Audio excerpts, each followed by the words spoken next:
Hey everybody, it's good to have you with us on Early Word one more time. And this time we're going to be talking about our purpose statement again, and we're going to be looking at our third one, talking about what it means to share God's love. And the truth is, this really is why the church was formed. It's the ecclesiology of the church. And, I went to school and I got all these big words, so I think I ought to use them every once in a while. But, ecclesiology is just the study of the church and its purpose and what it's for. And that really is the purpose of the church. It is an outpost of grace. It is a lighthouse of love in a world of darkness. That's very important to understand. So what we're doing as the church is our job is to share God's love. To share it for ourselves, but mainly to share it in a world filled with darkness. And in the epistle of John, 1 John, it says this, that love is God and God is love.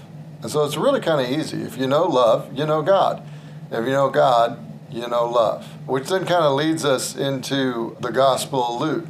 And I want to go to Luke chapter 10. And Jesus is talking. And there's a lawyer who asks him, and asks him not just to set him up, but really just kind of wants to know, what must I do to inherit eternal life?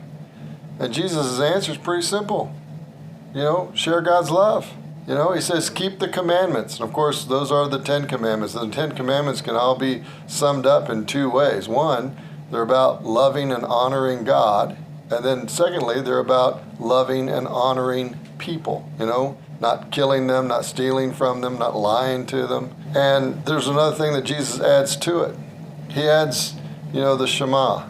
Love God with all your heart, soul, strength, and mind, and love your neighbor as yourself. That's what Jesus taught what we're supposed to do. It's also interesting because in this, there's actually what you might call a hierarchy of love. And no one ever gets kind of hung up on the first part, because the first part's really easy. If I say, what are you supposed to do with love? Who should you love first? Who should you love the most? And of course, everybody says, well, God, of course. But then once you get past that and you ask the question, well, who are you supposed to love next? And people will always say, well, you got to love others before you can love yourself. And I want to say, I don't think that's biblical. I think really what you have to do is from a truly healthy love of God comes a healthy love of self, a better understanding of who you are. Because if you can truly have a healthy love from God, you don't have to go looking for love from other people. You can now free people by loving them because your love doesn't expect anything back. Your love is just your heart put out there loving. And if they love you, fine. If they don't love you, that's fine too, because your cup's full. Your cup's full because God's the one who filled it. And that's also an important thing to remember, because so many times in this life, we try to do God's work and we try to do it with just our own power. My friends, that's just nothing more than what I would call Christian atheism. When we try to do the work and the power of God without God's help. Or in this case, loving others in the name of God without the love of God residing and living in us. So that's why it's so important. First, we love God. Second, we love self. And then we can truly have a healthy love of others. And when I say love self, again, it's not an egotistical love of self. It's a love of self which then can give itself away.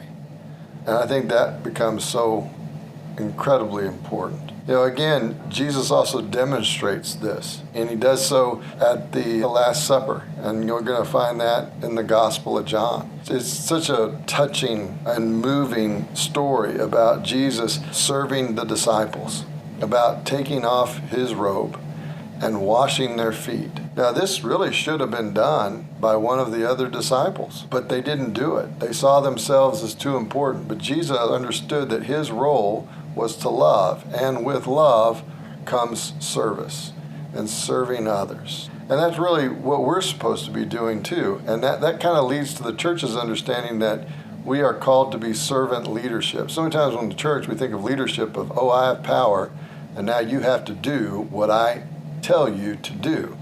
But that's really not it. Leadership comes from being responsible in love and then sharing that love in acts of service for people around you. That is how Jesus led. That's why people listen to Jesus. That old saying, people don't care how much you know until they know how much you care, is exactly what this is all about. And that's what Jesus did so well.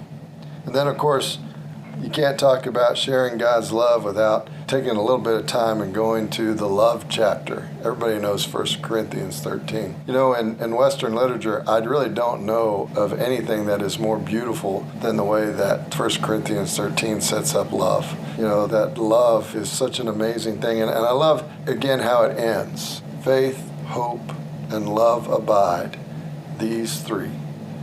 And the greatest of these is love. So my friends, I hope and pray that sometime today, sometime this week, that you're going to find an opportunity, number one, just to spend time and to receive love from God, to be the church and to receive that love, and then to really be the church and to allow that love to permeate your being, and then allow that love to be shared with others, because it truly is what it means to be a disciple and to be the church. God bless you. I hope you have a great day, and I look forward to us having another opportunity to talk later on. Again, faith, hope, and love abide, these three. And the greatest of these is love. Thank you for listening to this episode of Early Word. If you have any questions, email us at podcasts@ahumc.org. That's podcasts@ahumc.org. You can also visit our website, ahumc.org, anytime. Any related links are also in this episode's show notes. Again, thank you so much for being a listener. We truly appreciate your time.